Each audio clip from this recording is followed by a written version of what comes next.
Hello friends, welcome to Pebbles. நம்ம இன்னைக்கு செய்ய போறது ஹெல்தியான ரெசிபி கோதுமை ரவை கிச்சடி. இது வந்து டயபெட்டிஸ் இருக்கிறவங்களுக்கு வந்து ரொம்ப யூஸ்ஃபுல்லா இருக்கும். அது மட்டும் இல்லாம இதனோட காம்பினேஷன் என்னன்னா கோவக்காய் பொரியல். இது வந்து நம்ம லஞ்சுக்கு எடுத்துக்கலாம், பிரேக்ஃபாஸ்ட்டுக்கு எடுத்துக்கலாம். அதாவது என்னன்னா கோவக்காயும் டயபெட்டிஸ்க்கு சேர்ந்தது தான். டயபெட்டிஸ் இருக்கிறவங்க கோவக்காயும் நம்ம அதிகமாக எடுத்துக்கலாம். அதாவது வாரத்துக்கு 2 முறையாவது நம்ம எடுத்துக்கலாம். கோவக்காய் மசாலா எப்படி செய்ய போகிறோம்னா அதாவது என்னென்னா இஞ்சி பூண்டு தனித்தனியாக நம்ம எடுத்துக்கலாம். பச்சை மிளகாய் மசாலா, மிளகாத்தூள், மல்லித்தூள், சீரகத்தூள் சேர்த்து நம்ம ஒரு 1/2 hour பரட்டி வச்சுட்டு அதுக்கப்புறம் ஃப்ரை பண்ணி செய்ய போகிறோம். வாங்க எப்படி செய்கிறதுன்னு பார்க்கலாம். நம்ம கோவக்காய் வந்து என்னென்ன மசாலா போட போகிறோன்னா இஞ்சி ஒரு துண்டு, இது பார்த்திங்கன்னா ஒரு 15 grams அளவுக்கு நம்ம இஞ்சி போட்டுக்கலாம். இது வந்து பொடியாக நறுக்கிக்கலாம். இது கூட 5 பல் பூண்டு, இதையும் நம்ம சின்னதாக கட் பண்ணி ஆட் பண்ணிக்கலாம். இஞ்சி பூண்டு பேஸ்ட் இருந்தாலும் நம்ம ஆட் பண்ணிக்கலாம். இது அரைக்கணுங்கிறதுனால பச்சை மிளகாயும் சேர்த்து அரைக்கிறதுனால நான் வந்து இஞ்சி பூண்டு தனித்தனியாக எடுத்திருக்கேன். 3 பச்சை மிளகாய். இது கூட மசாலா சேர்த்துக்கலாம். மிளகாத்தூள் 1 டீஸ்பூன் அளவுக்கு, மல்லித்தூள் 1 டீஸ்பூன் ஆட் பண்ணிக்கலாம். நம்ம ஒரு 1/2 டீஸ்பூன் அளவுக்கு சீரகத்தூள், காஷ்மீரி சில்லி தூள் வந்து ஒரு டீஸ்பூன் அளவுக்கு ஆட் பண்ணிக்கலாம். இது வந்து கலருக்காக நம்ம ஆட் பண்ணுறோம். மஞ்சத்தூள் கொஞ்சமாக ஆட் பண்ணிக்கலாம், அதாவது 1/4 டீஸ்பூன் அளவுக்கு ஆட் பண்ணிக்கலாம். அவ்வளோதான். இது கூட நம்ம கடலை மாவு சேர்த்து அரைச்சிக்கலாம். கடலை மாவு ஒரு 2 டீஸ்பூன் அளவுக்கு ஆட் பண்ணிக்கலாம். இதை வந்து நம்ம பேஸ்ட் பண்ணி கோவக்காய் கூட மிக்ஸ் பண்ணணும். இப்போ அரைச்சி எடுத்துக்கலாம். நம்ம அரைச்சிட்டோம். ஆல்ரெடி வந்து நம்ம கட் பண்ணி வச்சுருக்கிற கோவக்காய் எடுத்துக்கலாம். இது வந்து 250 grams அளவுக்கு கோவக்காய் எடுத்துக்கிறேன். இது வந்து நீட்டாக வாக்கில் கட் பண்ணிக்கணும். இது வந்து ரொம்ப பழுத்தது வந்து ஆட் பண்ண வேண்டாம். இது வந்து கொஞ்சமாக தான் சவந்திருக்கு. இதையும் நம்ம ஆட் பண்ணிக்கலாம், வேஸ்ட் பண்ணாமல் ஆட் பண்ணிக்கலாம். இப்போ என்ன பண்ணலான்னா ஒரு தவாவில் ஆல்ரெடி அரைச்சி வச்சுருக்கிற மசாலாவை நம்ம ஆட் பண்ணிக்கலாம். கொஞ்சமாக தண்ணி விட்டுக்கலாம். இந்த கோவக்காய் மசாலாவுக்கு என்னென்னா பச்சை மிளகாய் வந்து கொஞ்சம் ஃப்ளேவர் கொடுக்கும், டேஸ்ட்டாகவும் இருக்கும். இதை நல்லா மிக்ஸ் பண்ணிக்கலாம். தேவையான அளவு உப்பு போட்டுக்கலாம். ஒரு 1/2 டீஸ்பூன் அளவுக்கு உப்பு போட்டு நல்லா மிக்ஸ் பண்ணிக்கோங்க. இப்போ நம்ம கோவக்காயை ஆட் பண்ணிக்கலாம். இதை வந்து டீப் ஃப்ரை பண்ணியும் எடுக்கலாம். நான் வந்து இன்றைக்கி டீப் ஃப்ரை பண்ண போகிறதில்ல. எண்ணெய் ஊற்றிட்டு நம்ம சிம்மில் வச்சுட்டு நல்லா வதக்கணும். இதை நல்லா பரட்டி வச்சுட்டு ஒரு 1/2 hour நல்லா ஊறணும். நல்லா மசாலா இறங்கி டேஸ்ட் வந்து ரொம்ப நல்லாயிருக்கும். எல்லா இடத்துலையும் மசாலா வந்து பட்டிருக்கு. நல்லா பரட்டி வச்சுட்டு இப்போ மூடி வச்சுக்கலாம். மினிமம் வந்து ஒரு 30 minutes வைக்கணும். அதுக்கப்புறம் நம்ம ஃப்ரை பண்ணிக்கலாம். கோதுமை ரவை கிச்சடி தேவையான பொருட்கள்: 2 பெரிய வெங்காயம், 2 தக்காளி, 3 பச்சை மிளகாய், கேரட் வந்து நம்ம 2 கேரட் எடுத்துக்கலாம். பீன்ஸ் ஒரு 20 பீன்ஸ் வந்து பொடியாக நறுக்கி வச்சுருக்கிறேன். இதுக்கு வந்து 3 டம்ளர் அளவுக்கு நான் எடுத்துருக்கிறேன் கோதுமை ரவை. இதுக்கு தண்ணி மட்டும் நம்ம வந்து 1 டம்ளருக்கு 3 டம்ளர் தண்ணி ஆட் பண்ணணும். இப்போ எப்படி செய்கிறதுன்னு பார்க்கலாம். ஒரு பேனில் ஆயில் விட்டுக்கலாம். நம்ம கோதுமை ரவை கிச்சடிக்கு 5 டேபிள் ஸ்பூன் அளவுக்கு ஆயில் விட்டுருக்குறோம். ஃபஸ்ட்டு நம்ம கடுகு போட்டுக்கலாம். எண்ணெய் நல்லா காஞ்சிருச்சு. ஒரு 1/2 டீஸ்பூன் அளவுக்கு உளுத்தம்பருப்பு, 1/2 டீஸ்பூன் அளவுக்கு கடலைப்பருப்பு, இது கூட ஒரே ஒரு துண்டு பட்டை வாசனைக்காக. இது வந்து ஆப்ஷனல் தான். நல்லா பொன்னிறம் ஆகட்டும்.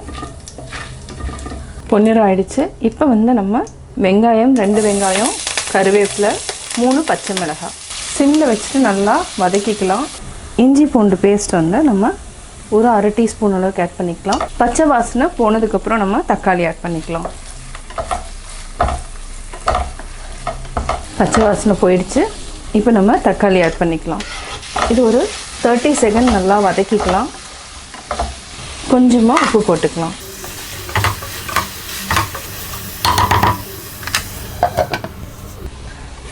தக்காளி நல்லா வதங்கிடுச்சு. இந்த ஸ்டேஜில் நம்ம கேரட்டும் பீன்ஸ் நல்லா வேக வச்சுக்கலாம். நம்ம கொஞ்சமாக உப்பு ஆட் பண்ணிக்கலாம், அதாவது காய் கலவா ஆட் பண்ணிட்டோம். இது ஒரு 2 minutes வந்து நல்லா வதங்கணும், அதாவது வேகணும். அதுக்கப்புறம் தண்ணி ஊற்றிக்கலாம். இப்போவே நம்ம ஒரு 4 டேபிள் ஸ்பூன் அளவுக்கு தண்ணி விட்டு மூடி வச்சுக்கலாம். இடையில அடிப்பிடிக்காமல் பார்த்துக்கோங்க.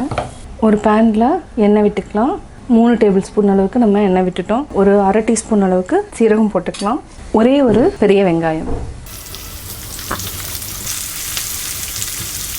வெங்காயம் நல்லா வதங்கிடுச்சு. ஆல்ரெடி நம்ம ஊற வச்சுருக்கிறோம். இது வந்து 1/2 hour ஆகிடுச்சு. இதை அப்படியே போட்டு சிம்மில் வச்சுட்டு வதக்கணும். இடையில நல்லா கிளறி விட்டுட்டே இருக்கணும். ஹை ஃப்ளேமில் வச்சிங்கன்னா அடி பிடிச்சிரும். கடைசியாக நம்ம கொஞ்சம் தண்ணி விட்டு வேக வச்சுக்கலாம். இடையில நல்லா பரட்டி விட்டுக்கோங்க. நம்ம டீப் ஃப்ரை பண்ணுறதுக்கு பதிலாக இப்போ வந்து இந்த மாதிரி ஆயில் விட்டு நல்லா வதக்குனாலே போதும். நல்லா வெந்துடுச்சு. இப்போ ஆஃப் பண்ணிக்கலாம். இது வந்து தயிர் சாதம், ரச சாதத்துக்கும் நல்ல காம்பினேஷன். அது மட்டும் இல்லாமல் கோதுமை ரவை கிச்சடிக்கும் நம்ம எடுத்துக்கலாம். இப்போ ஆஃப் பண்ணியாச்சு. வேறு பாத்திரத்தில் மாற்றிக்கலாம். பீன்ஸ் கேரட் நல்லா வெந்துடுச்சு. இப்போ வந்து தேவையான அளவு தண்ணி விட்டுக்கலாம். நம்ம ஆல்ரெடி இதில் 3 கப் எடுத்துருக்குறோம். 9 கப் அளவுக்கு தண்ணி விடணும். 1 2 3 4 5 6 7 8 9. ஆல்ரெடி உப்பு ஆட் பண்ணியிருக்கிறோம். இப்போ தேவையான அளவு ஆட் பண்ணிக்கலாம். தண்ணி நல்லா கொதிச்சிருச்சு. இப்போ நம்ம ரவையை போட்டுக்கலாம். இது நல்லா மிக்ஸ் பண்ணி விடுங்க. சிம்மில் வச்சுட்டு நம்ம மூடி வச்சுக்கணும். இந்த ரவை வந்து சீக்கிரமாக வெந்துடும். அதே மாதிரி டேஸ்ட்டும் வந்து ரொம்ப நல்லாயிருக்கும். இப்போது மூடி வச்சுக்கலாம். கோதுமை ரவை கிச்சடி ரெடி ஆயாச்சு. தண்ணி நல்லா இழுத்துருச்சு. ஆக்சுவலாக இந்த ரவை பொறுத்த வரைக்கும் எப்போவுமே என்னென்னா கெட்டியாகக்கூடாது, கொஞ்சம் கொலகொலன்னு இருந்தால் தான் டேஸ்ட்டும் நல்லாயிருக்கும். இப்போ இந்த ஸ்டேஜில் நம்ம ஆஃப் பண்ணிக்கலாம். பார்த்திங்கன்னா கன்சிஸ்டன்சி வந்து இந்தளவுக்கு இருக்கணும். பிளேட்டில் போட்டால் ஓடக்கூடாது, அப்படியே நிற்கவும் கூடாது. இப்போ நம்ம ஆஃப் பண்ணிட்டோம். இது ஒரு 5 நிமிஷத்துக்கு நல்லா இந்த மாதிரி மூடி வச்சுக்கணும். இப்போது ரவா கிச்சடி ரெடி. சுவையான கோதுமை ரவா கிச்சடி ரெடி. சுவையான கோதுமை ரவை கிச்சடி கோவக்காய் வறுவல் ரெடி. கோதுமை ரவை கிச்சடியும் கோவக்காய் வறுவல் எப்படி செஞ்சேங்கிறத பார்த்தீங்க. நீங்களும் வீட்டில் ட்ரை பண்ணி பார்த்துட்டு உங்களுடைய கமெண்ட்ஸ் எனக்கு சொல்லுங்கள். பிடிச்சிருந்தா லைக் பண்ணுங்கள். மறக்காமல் பெபிள்ஸ் தமிழ் சேனலை சப்ஸ்கிரைப் பண்ணுங்கள். என்னோடய குக்கிங் வீடியோ முடிஞ்சதுக்கப்புறம் பார்த்தீங்கன்னா ஒரு திருக்குறள் வந்து நீங்கள் பார்க்கலாம். உங்கள் குழந்தைகளுக்கு நீங்கள் சொல்லித்தரலாம். கொன்றன்ன இன்னா செய்யினும் அவர் செய்த ஒன்று நன்று உள்ள கெடும்.